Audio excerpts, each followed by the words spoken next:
Welcome to podcast number 192. Have you always wanted an online safety platform built by field builders for field builders? Well, today's your lucky day. Stay with us. We have a wonderful guest with us. This is the Elevate Construction Podcast, delivering remarkable content for workers, leaders, and companies in construction wanting to take their next step. Get ready to step out of your comfort zone with Jason Schroeder as he encourages you to do better, live a remarkable life, and expect more. Let's go. Welcome, everyone. I hope you're doing well, and I hope you're enjoying the podcast episodes, the interviews, and the concepts.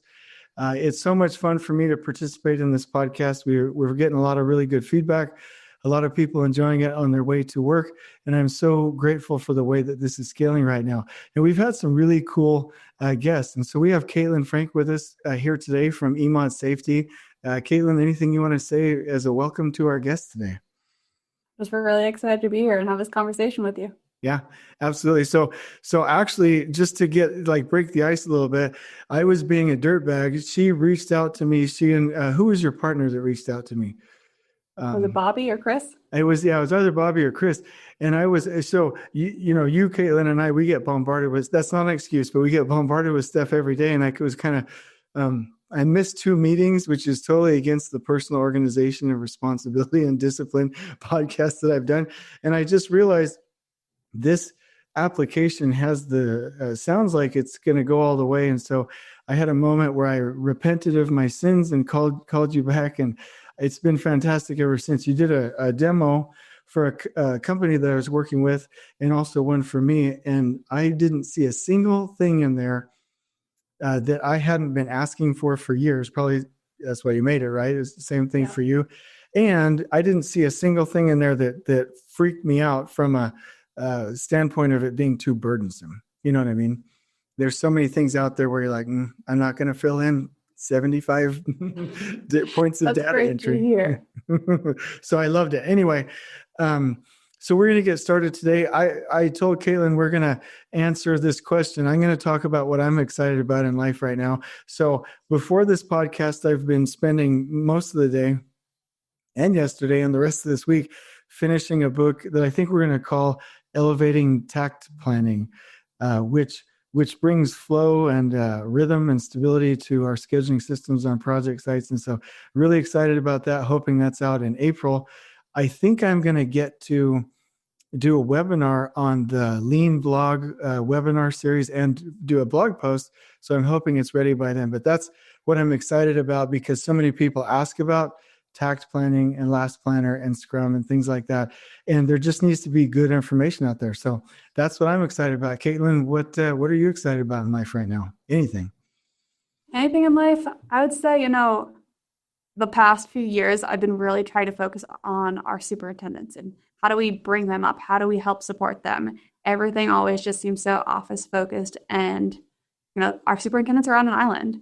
And so over the last year, I've been working on what we call, our superintendent boot camp, but it's a boot camp in the sense of an onboarding boot camp. How do we get them up to date with what they need to know? How do we make them successful before we send them out to the field? And so I've been working on that and I'm really hoping to roll that out this year. That's awesome. I wish you the best of luck. Those types of events are so impactful and getting them immersed in that onboarding, as you called it, is just huge. So I bet you a lot of people are cheering you on with that. And I bet that's going to be kind of a trend, which ties into a question that I'm going to ask in a minute, which is, what do you see changing in the industry? But first, I always like to talk about listeners and fans of the podcast and feedback that we're getting. I take feedback, whether it's feedback for improvement or it's positive. So here's one. I just had a personal coaching session with Jason Schroeder at Elevate Construction and have to tell you, it was the best hour I've spent focusing on my professional life in a very long time. This is hard to say, but Jason's as good as it gets when it comes to listening and asking the right questions, ultimately leading to incredible, insightful guidance. Do yourself a favor and give him a shout. So that one's more personal. That's not podcast specific, but we talk a lot about personal coaching. And so the person who posted this, I just want to say thank you. Everyone who reaches out on the podcast by email or text or whatever, it's just great. So Kaitlin, let's get right to it. What do you see? And I'm not going to answer this because I want your vision for this 100%. What do you see changing in the industry? I think after the last year we've had, safety is now such a hot priority for everyone. Mm-hmm. And safety in the sense of actual job site safety, making sure that our full crews understand what's going on. I also think it's going to rework the way we're going to rethink the way we work in the sense of what can we prefab offsite? Yeah. What do we not have to expose everyone to? How do we minimize how long people are exposed to different people? And let's stop trade stacking everyone on top of each other. Yeah, man, I love that. You're speaking my love language. It's funny, the concepts of like the superintendent boot camp you're doing, creating those remarkable environments. That's something I'm passionate as well. So I really appreciate you coming on today. That's great. So now I'd like you to I know this is awkward for people that are, on the podcast to talk about themselves because you're probably more humble than that. But if you give a little bit of background into yourself, maybe some of the accolades and achievements that you're most proud of, and then so that's a lot. I do this to guests all the time, and what you're passionate about. If you could give us a little introduction, that'd be great. Perfect. All right. So I am Kaitlin Frank. I am a co-founder of EMOD, and I am also a superintendent for dome construction. Kind of my background. So I grew up on a job site. My dad owned a general contracting business back in Boston, and I sat on a lunch pail and I asked him, why, how come? And I did it from day one. I can't say much has changed recently. I still probably sit on a job site. I've, grown off the lunch pail. At least I get a chair now. But I'm still asking trade partners why and how come. And so I always knew I wanted to go into the industry. And I actually thought I wanted to be an architect. So I went to school, got a degree in architecture. But halfway through, I realized I had these nightmares of zooming in and out of AutoCAD, changing line weights to wake up in the morning to realize that they weren't changed. And this is not for me. I am not a desk person. I need to be out in the field. Yeah. I also knew that's the way I learned.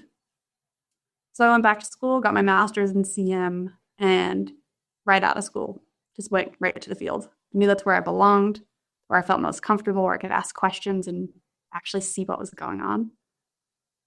So I've been in the field ever since. My passions outside of work are very few. I fully enjoy being in the field.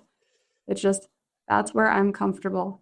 I've spoken at a few conferences and I've talked to people, and I've made people in the front rows put on safety vests because that, bright orange safety vest is a bit of a security blanket for me.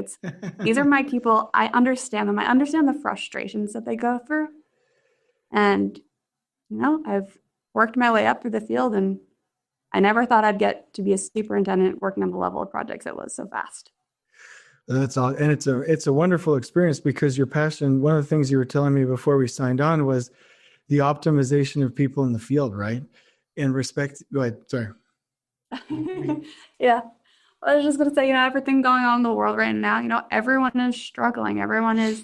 They're tired. And, one of the reasons that I was so passionate about EMOD was because I care about people and their well-being. I want people to go home safe.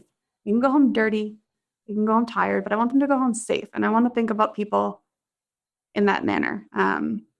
With everything going on right now, we're constantly, at least in the office world, we're talking about Zoom fatigue and how this is impacting people working at home with children. These are struggles. But what about the people that actually have to go out to the job sites every day? Yeah. What are their frustrations? We're probably going to hear masks and safety glasses. But trying to work on something that you would typically work with someone else, and trying to find a piece of equipment to help you do it so you're not having to work side by side. Yeah. They have frustrations too. So, my heart goes out to them. There's people struggling no matter where you're working right now, and there's a passion behind it. That's awesome. I love that vision. And so I appreciate that introduction. You've already said the name of your company, which is a question I was going to ask you. So can you tell me, how did you get started with this? So we'll talk about what it is here just in a minute, but basically the way I look at it, and so let me do this as a little bit of a test. What you demonstrated for me is a platform. It's an application that makes safety manageable and easy to where we're actually doing it in remarkable and relevant ways. That's how I would describe it. You'll have a chance to explain that. But how did you get started with that? What was the vision there? There was, we had talked about, so at our company at Dome, we call our pre-mobilization safety plans JHAs. So before our subcontractors come on site, they're supposed to, provide us with their JHAs, their site-specific plans. And we couldn't, unless we were going into each individual project folder, we couldn't confirm that that was happening. There was no transparency out there. Our CEO would ask our safety department, can you confirm compliance? And they would say our teams know what's expected, but they couldn't actually confirm that compliance. It wasn't there. They would spend weeks going to job sites, pulling binders, going through box, trying to pull everything together. It wasn't there for them. And then as a superintendent, what I was dealing with was more of our daily safety plans, our pre-task plans. Mm-hmm. I was chasing people around for what felt like an administrative, check the box. These were just pencil-whipped documents that no one actually understood what they were filling out, why they were filling it out, what content we were looking for. Okay. It was just, how quickly can I fill this out, get past it, and just get to work? And to the guy who was just sweeping in the corner all day or pouring concrete and, they weren't actually looking at this. They weren't involved. It wasn't protecting them. So I really wanted to find a way to protect them. I have my right-hand man, Santiago, who is my go-to guy. And when I saw that he was trying to help me and he was trying to chase people around, and I wasn't actually doing my job. He would go get them for me. I would look at them and say, no, they got to revise this. They got to fix this. This isn't correct. He'd send it back. We were just wasting so much time in the field. And so that the lack of transparency, the just administrative checking the box, it was enough for us to say, hey, we need to make a change and we need to find something. And we couldn't find something out there for us. And then, so you developed it. So kudos to you. That's amazing. And then, so now the key is to get that message out, which I hope today will do that. And, the positive thing is and I'm being serious about this, the number of downloads increases every month. And usually there's a 1 week to 3 month buffer, maybe lag time between when people hit the episodes. And so I'm hoping that whether it's right away or in 3 months, I hope that 5, 6, 10,000 people hear this message, because I was super impressed. In fact, I was for those listening, I was telling Kaitlin, I'm bummed that I don't get to run projects directly, because I don't know if I would have killed for it, but I would have done a lot. I would have paid any amount of money for this. And, the other thing is there's so many, I have to say this, I'm just going to be me. There's so many applications out there, so many programs that are super expensive. I remember somebody advertising a lean platform for the last planner, and they were like, oh, it's an $80 million job. We'll charge you like $75,000. I'm like, whoa, hold on a minute. Did you just say $75,000? And we're not going to give any pricing out, because that's between you and the customers, but I was really blown away at how affordable it was. And so if somebody's got that, like, ooh, we're talking about this on a podcast, why are we doing? Are they sponsored? Oh, the other thing is Kaitlin is not paying me for this. There's no sponsorship here. It really was that fantastic that I reached out to her. So the pricing is really good. So anybody listening, we have to make sure that we're getting past that and at least have the conversation. And don't do like I did, waste their time on meetings and not showing up. Actually get in there, because it's pretty fantastic. So will you talk about, Kaitlin, what does this do? It's probably going to be pretty hard to do that high level unless you're used to it now. But what does this application do, and how does it benefit people? So our application, we have a field app, specifically meant for our field crews, very high level, simple use. Then we have our web application, which is more meant for the management. So we've divided it into two, because we know, office people have computers. We know our field crews, they probably have a tablet or an iPhone. That's about it. What we tried to do is every document that you have in the field ties back into a dashboard. So your onboarding, your orientations, your pre-mobilization safety plans, your crew profiles, so tracking certs and trainings, silica exposure. We have our daily pre-task plans, so your daily site plans. We have audits and observations, incident reports, kind of everything that you would need, including our COVID checklist now too, which we do plan on, revamping, hopefully once this is moved on to a more of a fit for duty.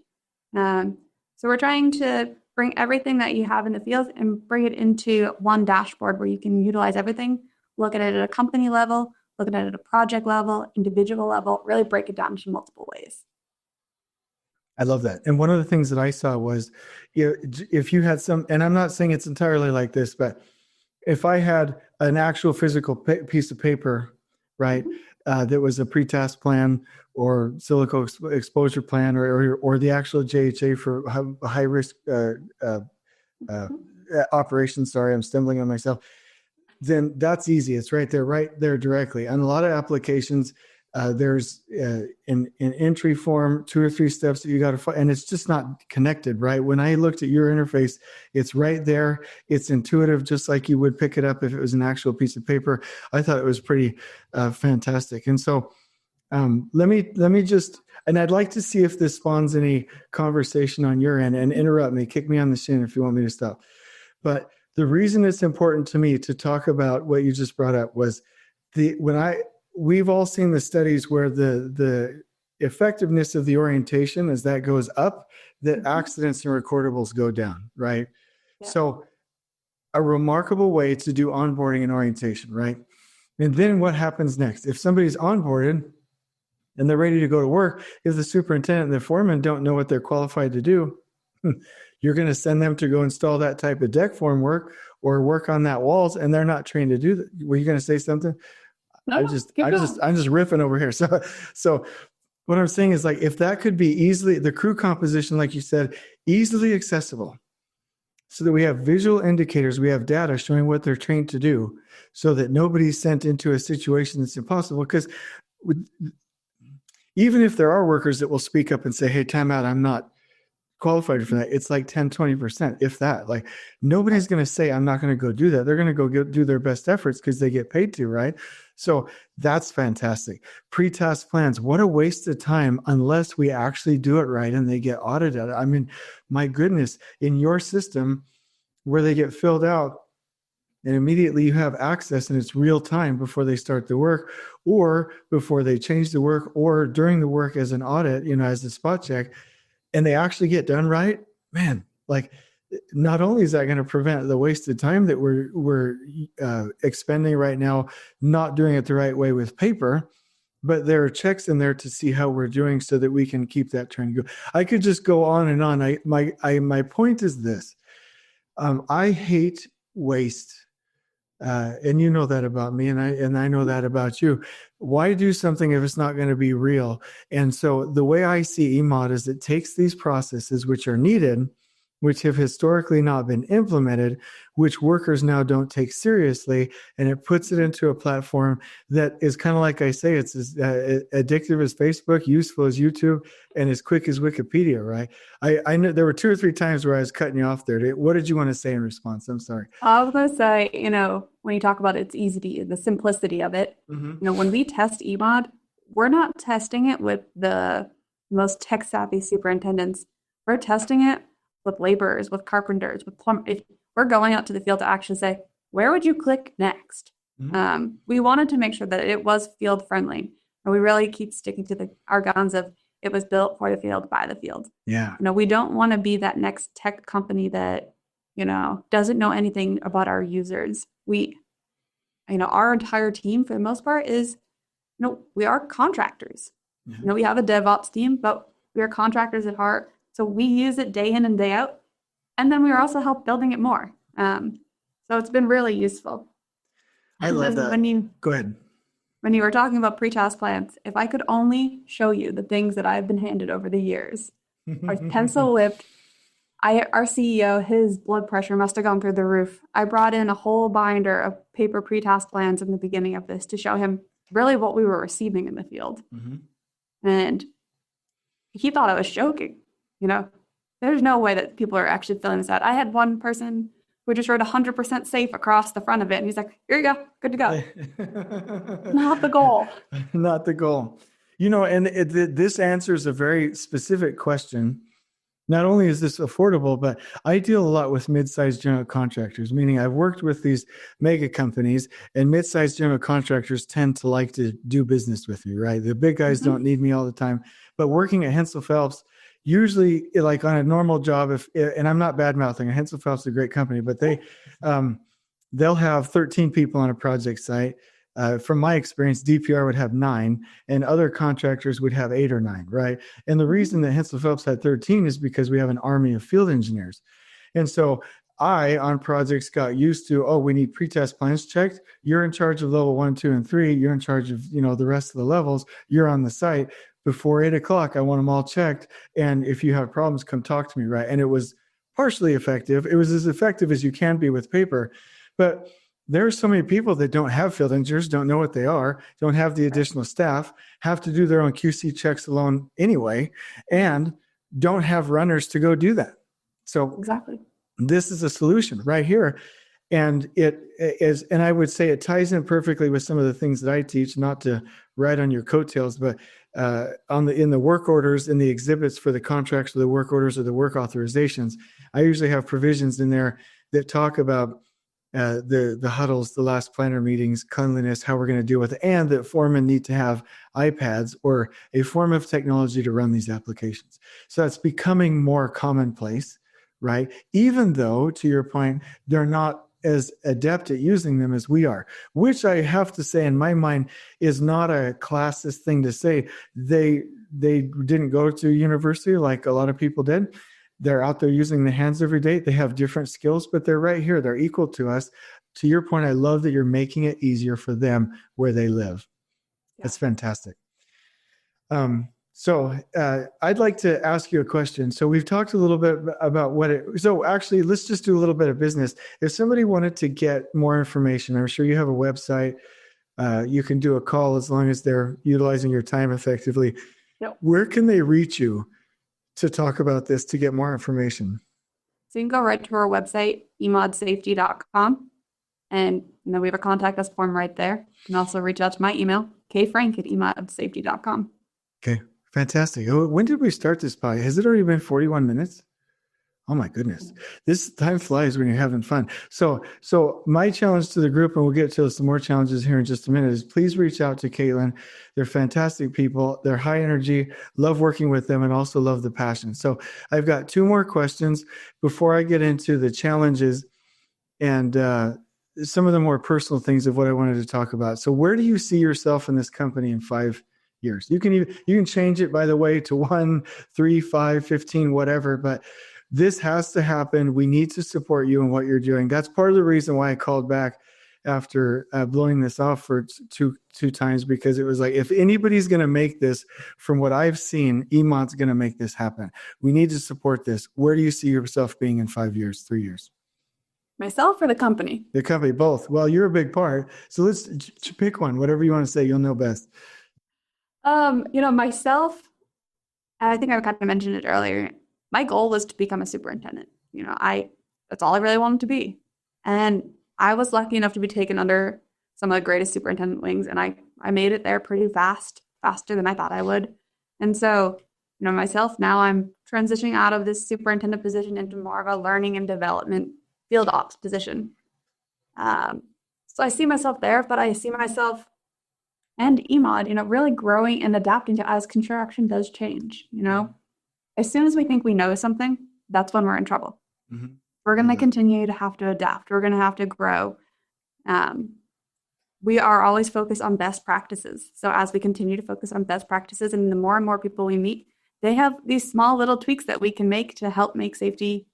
We want to make safety easy. We want to make it that's the choice you make. We don't want to make it friction. There's no friction with safety. So if we can make the safe choice the easy choice, I think we've done our job. Yeah, I think that's fantastic. I'm reading a book, and I've mentioned this a couple of times, but I think it's Drift into Failure. I don't know if you've ever read it, but I'm not necessarily recommending it as a bestseller, but it talks about how companies in complex systems very much drift into failure. And it's interesting that they said a lot of times companies will say nothing's going wrong right now, so there's no improvements needed. And that's exactly when they start to get complacent and they drift into a situation where then the plane crashes, then the mountainside comes down, then this disaster happens, right? And I love your focus on continuous improvement and best practices, even when things are going well. So kudos to you on that. It's funny you say that because our CEO would always say, are we safe or are we lucky? Yeah. And even though we had great safety ratings before we created EMOD, we didn't have that transparency. So it may have been luck before it was, are we safe? Yeah. I need to meet your CEO. Is it he or she? It's a he, Rosalind. He sounds like a remarkable individual, like very wise. Seems like you've had some of the best mentors that money can buy. That's fantastic. I've been very lucky. That's awesome. So the challenge here, and we're gonna go back and forth on this. So I usually like to do this. It's a lot of fun, and we'll close. I don't know if I'm taking you too long, but we'll close down in like 5 minutes here, Kaitlin. So current condition. Let's talk about it. You do one, and then I do one. So do you want me to start first? Or you start first? You start first. Okay, I'll start first. So current condition right now is that we have people coming out on site and we don't know what they're trained to do. So that was low hanging fruit because I already said that, but it's a big one for me because I want to know that people are fit for duty and also educated for the task. You go. So well, the responses? You're just mentioning like one. I'm sorry, that was my fault. You're just mentioning something that's a current condition on our industry that's a problem, because then we're going to contrast it with your challenge. So what's one thing that you see in the industry that you don't like? Oh, the daily safety plans are just pencil whipped, and there's no real meat and potatoes to go with them. People just fly through them because they don't understand what we're asking. Yeah, that's a really good observation. One that I see a lot is people who are not onboarded. They come in, maybe it's 15 minutes, a quick video, and then they're like, "Here's your sticker," and you could literally go out to the worker huddle or on site and say, "What did you understand of this?" And they're like, "I don't know. I don't know what you're talking about." There's that moment where we have them as a captive audience, and where we can connect as human beings and create that social group. We miss that opportunity because we don't have remarkable onboarding and orientations, right? So that's one that I see. I'll kick it back to you, and we can stop when this gets annoying. I just want to point out the things that you're combating with this. Go ahead. I would just say, people showing up and or not knowing what to do when an emergency happens. Where do I go? Who do I contact? They think they called the GC. Do they call their own safety compliance? What do? They have no idea. Yeah. One thing that's a current condition is we don't see the rate of, I don't know how to say this, non-implementation. Meaning with your systems, you can see if a project is, I'm just going to throw out some numbers, but 98%, 100%, or 34%. And that real-time data will tell us how things are being used so the project team can make real-time decisions. So I don't like, in a normal situation, not having the facts on how well something's being implemented. Any more from you? I've got one more. The disconnect between, who's signed in on our COVID checklist or whatever the procedure may be, and who's actually on your pre-task plan, your daily safety plan. Who's cross-referencing all that to make sure that everyone has gone through? Yeah. And here's the biggest one for me. And by the way, I think I've set us up pretty well by accident, because I've spent 191 podcasts railing on the millions of new tech companies that aren't asking field builders how it should come out, that are providing garbage and that reach out to me and waste my time every day, which you are not one of them. And so if you're on this podcast, like doing this, like that means something right there. So dang it, what was I going to say? Yeah. Here's what it is. When we have so it ties directly into that.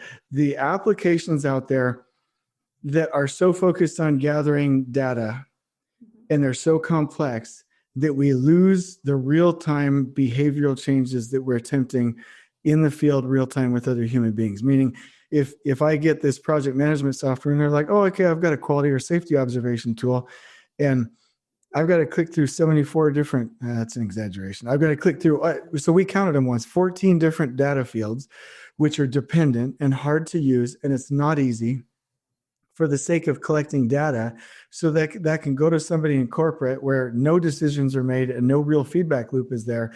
That was another thing so that's the condition I hate. One of the things I liked about you is you were talking about the feedback loops and the data that your teams have daily with this, daily and weekly. And I just love that. So that's my last one. I won't bore us anymore with that, but I get so annoyed when we, to your point, create and you didn't do this, you did just the opposite of this, but when people create a software that ties into the database, the platform, the technology that you're using, or the project management team, or the developer's preferences, right? Versus here's what we need. Let's reverse engineer this thing into what we need in the field, which is exactly what you did. So I'd like to just ask you if there's any closing comments, and then are there any challenges that you would give to the listeners? And the reason I say that, Kaitlin, and maybe you already know this about me, I don't mind with trainings charging money. I don't mind with boot camps making sure that there's a little bit of a sacrifice, because if there isn't some sacrifice, people don't do much with it. The other thing is, if there isn't action, then sure, these podcasts are fun. But the ultimate idea is to live a remarkable life, right? So I'd love it if you could give our audience a challenge. Would that be okay? Yeah, absolutely. I would say, I'm from the field. I understand the pain you go through when adopting new technology. We are an old school industry that does not like change, and we're asking people to change. As the industry grows and we're seeing things, move throughout the industry, it's going to be different. The way we viewed construction 10 years ago and the way we view construction in 10 years is going to be so different. So I would say I understand how hard it is to get field employees to adopt new technology. But do reach out, give us a shot, see what we have, and see if we can make those best practices that you do have, make them help your field crews, protect that person. My personal goal is that if I can send one person home safe out of everything that I do my entire career that wouldn't have gone home safe, I've done my job. That's awesome. And what a beautiful vision. So, and in closing, the vision for that is, I can't even say it better than Kaitlin did. If you want to do exactly like she said and be, make a difference, and prevent that drift into failure, prevent that one person from losing their eye or their leg, which are not, some people criticize those heart-wrenching stories and they're like, oh, you got one of those stories again. But we've all had so many people that have lost that eye, so many people that don't have that range of motion, and people that have passed away, that it's real enough to where we just don't talk about it enough. And if you want to be somebody that helps prevent that, then join the movement there with EMOD Safety and reach out to Kaitlin. Fantastic people. I highly recommend them. And so I want to say, some direct feedback from you, for you. The things that you say, that it's true builder stuff. And kudos to you for the things that you've accomplished in your career and what you're doing. And just thank you for coming on today. And I just got to say, on we go. Please join us next time in elevating the entire construction experience for workers, leaders, and companies coast to coast. If you're enjoying the show, please feel free to share with your construction colleagues and help us spread the word by rating, subscribing, and leaving a review on your preferred podcast listening platform. We really appreciate it. We'll catch you next time on the Elevate Construction Podcast.